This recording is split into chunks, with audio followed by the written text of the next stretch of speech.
Hello,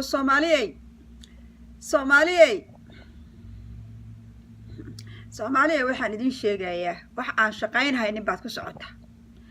Halkan waxaan message uga dirayaa. Halkan waxaan message uga dirayaa. Oo halkan aan message uga dirayaa. Soomaaliya sheekadu waxa weey waxaan ku hadlaba ma garanayo sababta waxa weeyaan waxa qof hadan bil aadanka aan la qiimeyneynin oo wuxuu ku hadlay aan la qiimeyneynin qof bil aadanka marka dambe wuxuu ku hadlaba ma garanayo. Laakiin I know what I'm trying to say. Let's explain it to you very clear. Okay, this is not gonna work. I am just not being saying anything so long due to the disrespectful, and it is so hard for me to even say it about what I need to say. Clearly, I needed to send a letter. Ninka Grad, what is it called? I don't even know his name. It's Grad Sofa or Grad, whatever the Grad is of Dhulbahanta. So, when we have a problem, these people learn how the law works. They know how the law works, and what to say, and what, and who. They know how to take advantage of people. But the point I'm trying to say is this. It doesn't make sense if I just keep talking. Dhamaan iska hadlo. Waxa weeye Soomaaliya, let's explain. Message-kan wuxuu ku socdaa is the people who are responsible as a tribe, as a Dhulbahante, as Ahmed Grad. They hiding something whole time. Let's be clear. They love their family. They love their brothers, their sisters, their family. They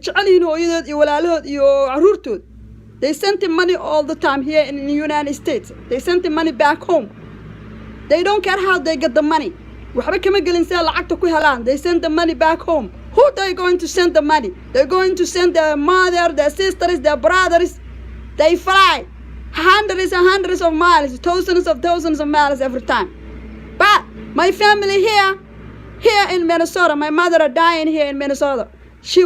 When she walks hard, she can be herself. She's trying to go to the store, she can be herself. She's a very old lady. And my brother is very sick. They won't let me see it. They say you have to pay to see an attorney. Why would I pay money to see my family?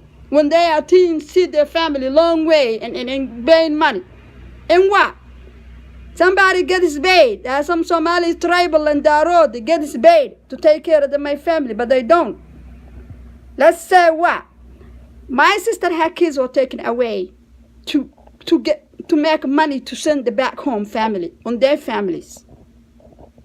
So they are trying, take care of their family back home, but they don't want our family being here, being taken care of their problem, And the UN is the government will be responsible because these people, we don't know these people.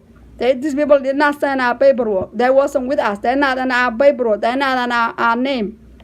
We don't even have their tribe on our paperwork.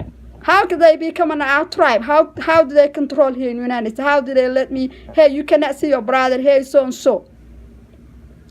When they are getting paid, and I heard what?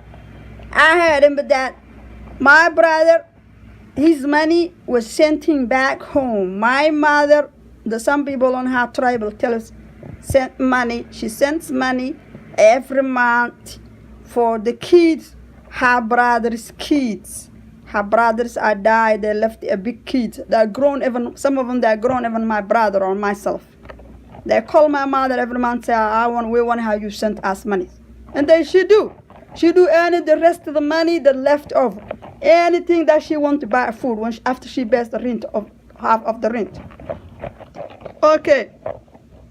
So you can see the situation because the reason why my family entirely suffering because back home being sent money, everybody sent back home money for somebody.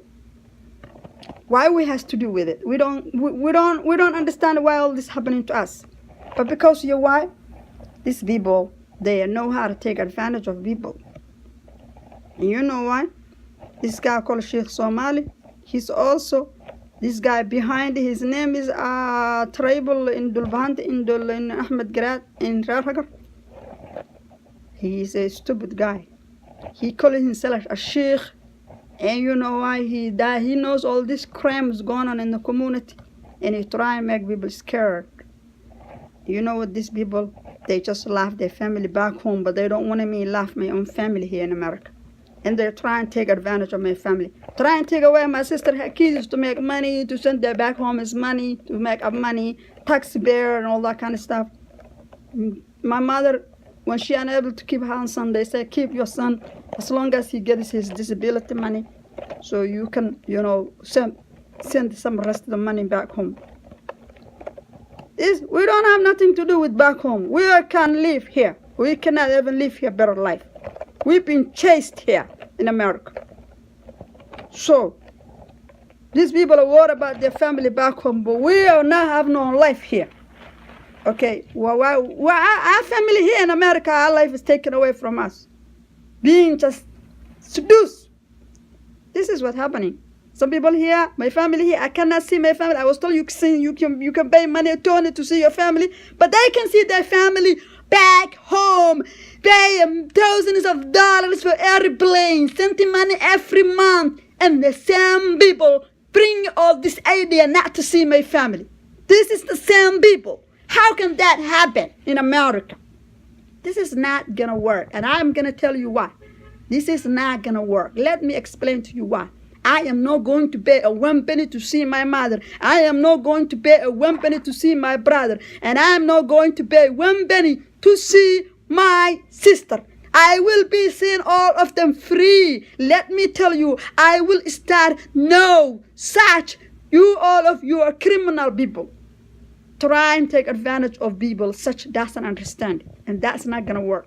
والله بالله إننا تاس شقينين هويدا إنا العكو أركين والالك إنا العكو أركين ولاش إنا العكو أركين ولاش عرورتي إنا العكو أركين مركا إذنك دتكين بلاش أنت سومالي أنتو إذن جوغ العكو درتان أو كو أركتان أو ولاش عرورتي العكو سميسان أو درتان أو والالك العكو سميسان أو درتان دتكينا أو دتكينا دنواو دهينا أنا هينا we take care of them lying. You are lying.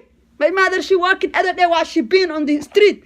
She couldn't take her home with her bee when you guys are not taking care of her, shop her for her. When you didn't even want shopping for her. You liar people. You don't care anybody. You've been so criminally and selfish, okay? Let me explain to you. Oh, I will be quickly go and I will be near to remove my family to that area because that's criminalism there. They are criminal. This guy called Sheikh Somali, he's a liar. He's a liar. He, you know, he don't tell everything that is going on in the community. He lie, he hides, you know, they been, you know, seduce him, give him a wife for people, tribal, Ahmed, you know, my mother tribe, you know, and this guy, he's my tribe into Hagar, he behind, his name is whatever, Ulu Jog, you know, he's calling himself Sheikh. These people as a crammer, you know, crammer. They committing a crime against humanity. Against the family each other need. They just try and separate family to their cause, to their money, to their being fairly and in being known in how to take care of their family back home. In the what? Somalia is a rich country. I don't know what they're doing that money. They're doing that sea, ocean, is animal, is that good weather, all that resources and minerals. They try and rob everywhere. I don't know what these people are doing. This is robbery. Follow us everywhere. Ha. Wallahi, dawladda America waxaa ka codsanaa inay arrintan joojiso. Dadkan lacag every year they send money millions and millions of dollars to their family back home, but they don't want me to see my own family. This is a very big question here. Big question.